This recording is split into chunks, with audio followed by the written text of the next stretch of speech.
Welcome back to Rare Elvis Photos, where we bring you the latest and greatest of Elvis news and, of course, books. Okay, that's what we've been really about lately, and it's time to for us to read Elvis and Kathy. While I talk about a few things like watching as much of this video as possible to help the ranking up. Let me know when you do watch it all the way to the end, as well as thanking those folks that. That have left me those super thanks, those little monetary donations. I just figured I'd show you some beautiful little Elvis memorabilia. These records are pretty dang cool. This is one of my favorite looking records, the real Elvis. You can see the sticker price from back then. Anyhow, this I finally got this record in here. This is from, I believe, from Germany. It was shipped all the way over here. Elvis Sales, Hill and Range, Great Britain, I'm sorry. This obviously is a press interview with Elvis Presley. September 22nd, 1958 at the Brooklyn Army Terminal. I know that, at least I believe that Johnny Lang was there.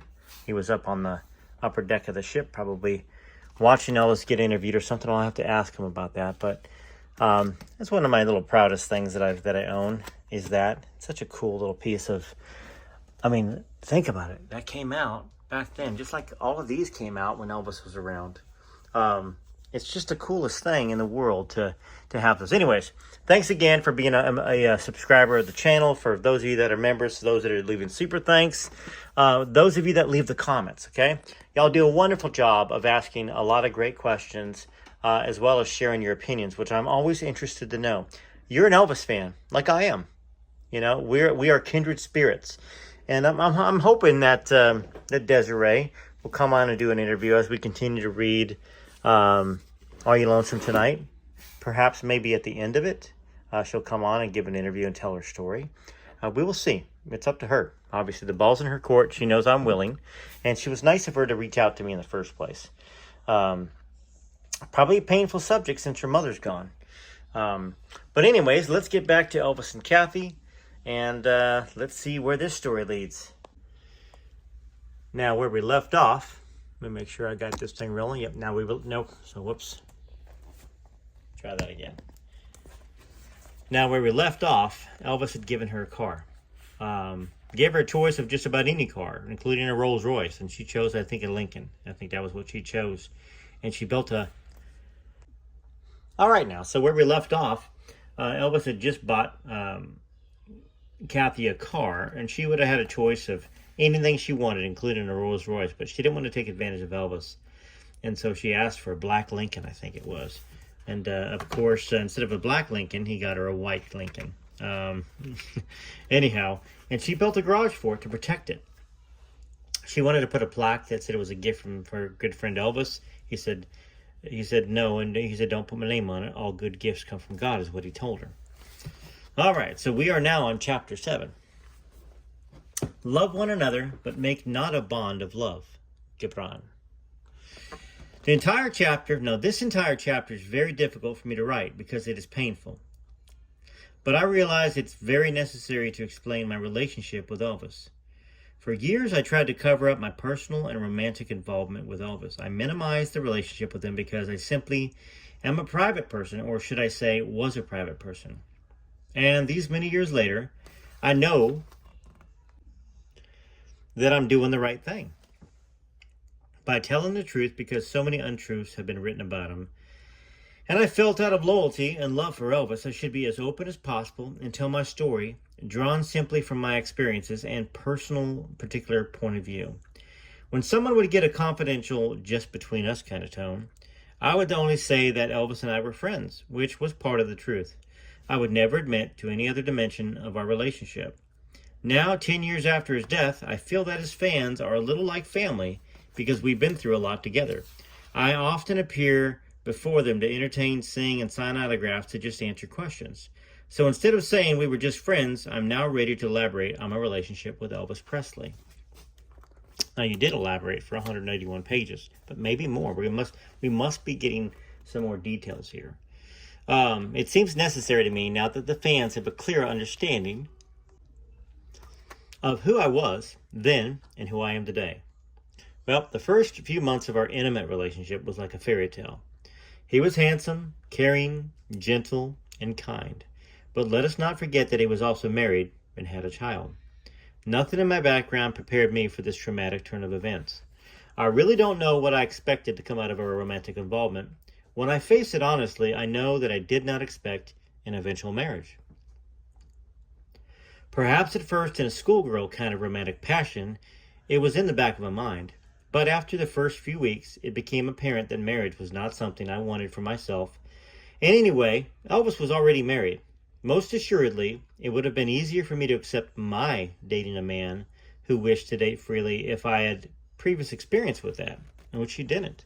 If I had any fantasies about him divorcing Priscilla and sweeping me into a state of wedded bliss, they were quickly destroyed by Elvis himself and my own good sense. Elvis was simply not good husband material and not a man you could depend on to watch over you and share your good times and your bad times. I say this because it is true. If Elvis was in love with anyone at all, it was his fans that had his heart. He was married to his fans. So he was faithful. He was true. Just not to one woman. When it came to a lifetime of commitment. He was true to his fans.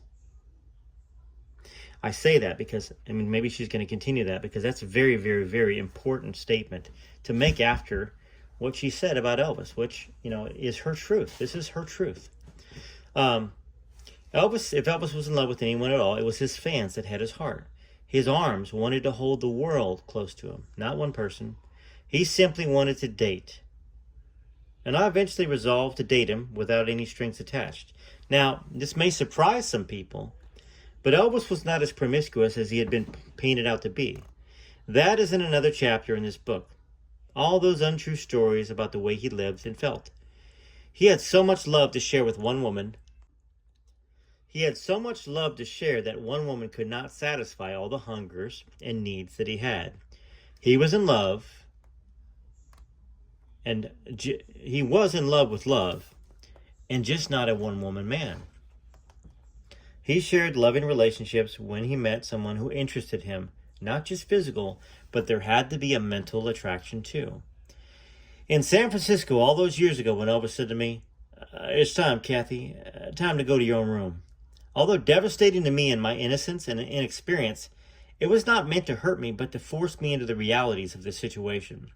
How else could he have the freedom he needed when I was obviously in a position to observe him dating? This clearly was not a natural, normal situation. I had to be able to see him date. I resolved to handle it. Even though it wasn't easy at first, time changed that too. I've often looked back and wondered why I didn't leave the tour right then and there and never return. Well, there are many reasons, and perhaps they aren't as complicated after all. At least as complicated as I used to make them out to be. Well, first, I was a professional singer. It would not have been good for my working reputation to abandon a tour once it started. But my heart at the time didn't give a hoot about professional reputation, really. By staying with the show, however, it gave me an opportunity to sort things out, to discuss with Elvis the reasons for his behavior, and also there was a driving desire on my part to find out just how Elvis wanted me to fit into his life. I had to know that, or I knew I would never rest or stop thinking about him. I had to know so I could make up my own mind as to whether his ideas fit into my own beliefs and lifestyle. I needed to be able to just date him too. So I stayed on. Even though there were times in those 7 years that I regretted my decision. When it was all said and done, I wouldn't have traded the experience for anything in the world. I was constantly pursuing avenues to further my career. I had numerous deals going on that just didn't pan out, a recording contract, and other things. Now, the contract was with Colonel Parker. I don't know if you caught that earlier in the book. But I was always grateful that I had the Elvis show to fall back on. In some ways, it helped my career, and in other ways, it actually hindered me. One incident I can think of that really hurt my reputation had to do with Ray Conniff. Well, the tour was about to end when Ray called and asked me to join his tour. Well, I went to Tom Diskin and asked him if they would be needing me after the tour. "No, I don't think so, Kathy," he said. So I called Ray and I told him I would take the job with him.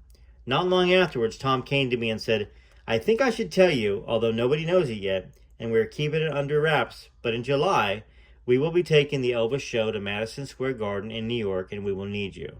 I thought I had better let you know so we don't foul up any of your plans. Well, I immediately called Ray to tell him I wouldn't be able to tour with him. I couldn't reach him, and so I left a message with his dresser, who also acted as Ray's assistant. Well, the dresser forgot to tell Ray, and of course, when I didn't show up, Ray was furious. I will never use Kathy again, never, he said to some singer friends of mine, and he never did. Of course, I can't really blame Tom or Elvis for this, but it is just one incident to explain how complicated working with Elvis could be. I wasn't the only one who had difficulty working with Elvis's schedule. J.D. Sumner of the Stamps got so desperate he made a special trip to Graceland to resolve the scheduling issue in person with Elvis. J.D. said, Elvis, I have to have more advance notice on the tours. At least tell us as soon as you know. I've got 4 other guys with me and I can't keep canceling on everybody. I just can't keep doing that to everyone. Elvis agreed. Oh yeah, JD, I understand. You got to know in plenty of time. The minute I know about a tour, I'll let you know so you'll be informed ahead of time. JD let out a sigh of relief and as he was leaving said, well, bye Elvis, thanks a lot. I'll see you in 2 weeks. Elvis looked at him blankly. 2 weeks? 2 weeks? What's in 2 weeks? The tour, replied J.D. What tour? Elvis asked again. Oh, God, they said in unison. Once again, the Colonel had made plans for everyone's lives. He kept us all in the dark, including Elvis. Elvis didn't even know. That's something to think of. I thought it was going to turn into a joke. I thought that he was going to be like, I'm just kidding you. The tour is actually starting in 2 days, JD. Okay, so Kathy continues. I also remember my contract with Colonel Tom Parker. I agreed to do recordings for his boxcar label, but at first nothing happened. Then one day in Los Angeles, I received a call from the Colonel. Kathy, come on down to RCA Studios. I have some musicians here, and I will just fool around a bit and see what we can do. I wish I could imitate the Colonel Parker in his Dutch accent, however he spoke. It was pretty casual, kind of invitation, and of course I went down to the studio, and yes, there were some musicians and an organ. There was no record producer, no arrangements, no charts, nothing. Let's record something, the Colonel said. I'll have to admit that I was flabbergasted at the thought of it. I talked with the guys in the band, the organist, and we finally came up with 2 gospel tunes that we all knew. I recorded them, and they weren't all that bad, but hardly what I had in mind for my career. I needed something more commercial and certainly something arranged and planned before I could embark on a solo artist on records. To say the least, the experience was very disappointing. I will have to confess that at times I prayed, God, please guide me with your direction. Let me use my talents where you want me to be. I continued to pursue avenues to other doors for myself. However, weeks and even months later, I still found myself with Elvis's show. I was so very much in love with Elvis at the time. I still loved him as a close friend who greatly influenced my life. It's very sweet there, and it's very true. Elvis did. I mean, think about it. 1970, I believe she joined the tour, and she was with him till the end. So, I was so very much in love with Elvis at one time, and I still loved him as a close friend who greatly influenced my life. There's no doubt in my mind that the reason I stayed on had nothing to do with sex, but had something to do with a different type of love. Because when the passion died down, there were other areas that intrigued me even more. Hard to imagine when you got Elvis Presley, his look and all that stuff. But it's true though, and that's probably why Elvis was so intrigued with Kathy and why he took so good care of her and bought her the cars and asked her to take the jewelry and kept her on all the tours. Because they had a connection that she was more attracted to him than his looks or who he was. That's exactly who Elvis needed, and that's exactly the opposite of what Priscilla was. So our complete honesty and freedom with one another, our continued search for spiritual truths was very important. The closeness we felt when we were together, as if we were sharing a secret that nobody else would ever understand. I stayed, and there were adjustments to be made in my own moral beliefs and priorities, yes. Elvis did not have to adjust because he already had his own standards, his own philosophy that worked for him. I had to somehow reconcile his philosophy with my own, and eventually I did that to my own satisfaction.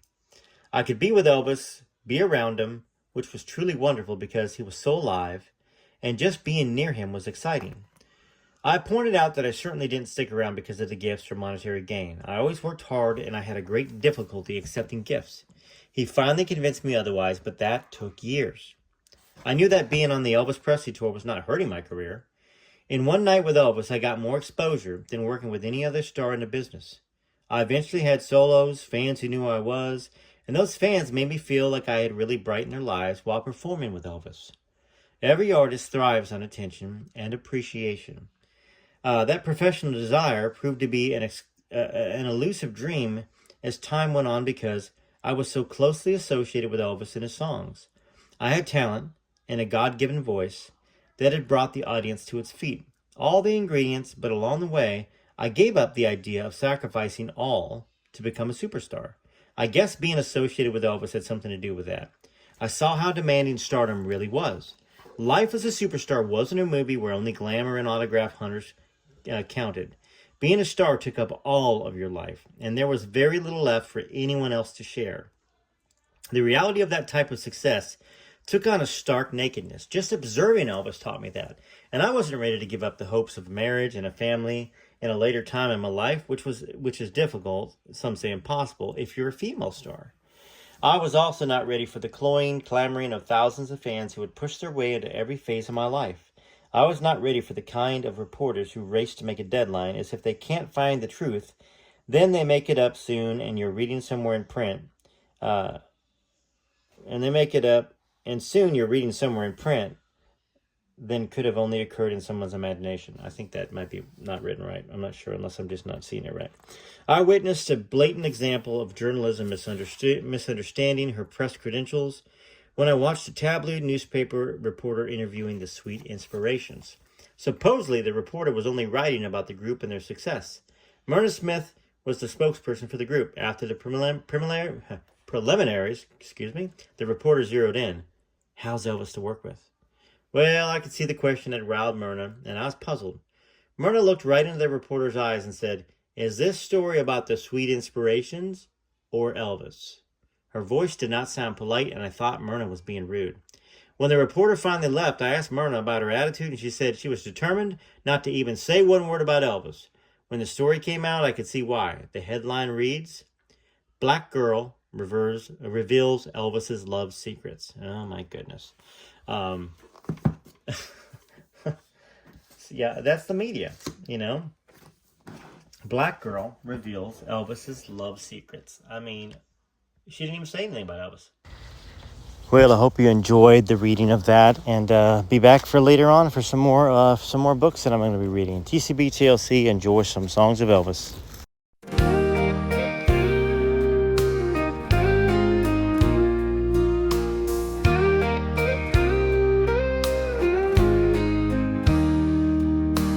Heaven has a special place for angels just like them, those that gave their everything and sang those precious hymns, like where no one stands alone, and how great thou art.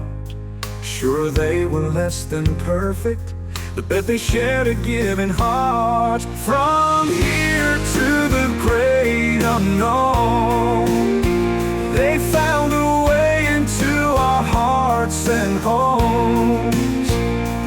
Elvis and his sweet Lisa Marie won't be forgotten for all of history. They have gone where no one stands alone, from here to the great unknown. One was born in 1935, as poor could be. The other born in 68 to music royalty. From here to the great unknown, they found a way into our hearts and homes. Elvis submarine won't be forgotten for all of history. They have gone where no one stands alone, from here to the great unknown. One was born in 1935, as poor as poor could be. The other born in 68 to music royalty. From here to the great unknown, they found a way into our hearts and homes. Elvis and his sweet Lisa Marie won't be forgotten for all of history. They have gone where no one stands alone, from here to the great unknown. No one stands alone, from here to the great unknown.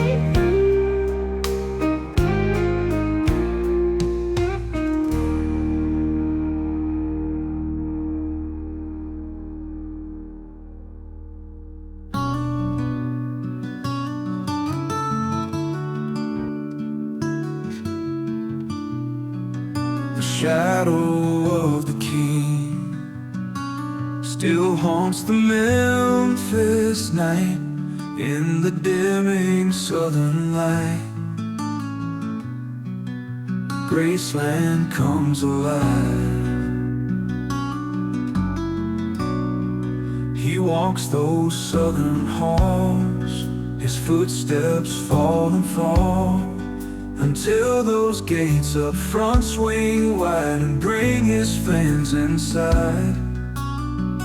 Elvis looks out, smiles down at the crowd, from his window way up high at Graceland, watching time go by, watching over us all, day after day, night after night.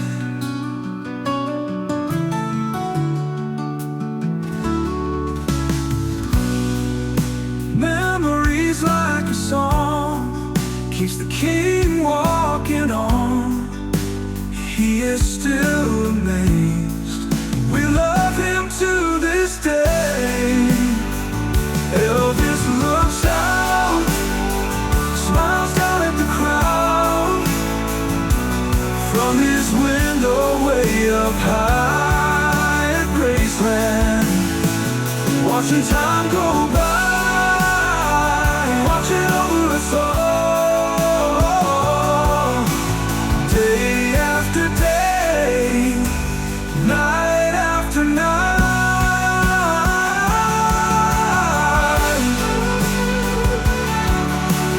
Memories like a song keeps the king walking on. He is still amazed. We love him to this day. Elvis looks out, smiles down at the crowd, from his window way up high at Graceland, watching time go by, watching over us all, day after day, night after night, day after day, night after night. TCB TLC, this is Rarest Photos. Enjoy your day. Hopefully I see you around later on.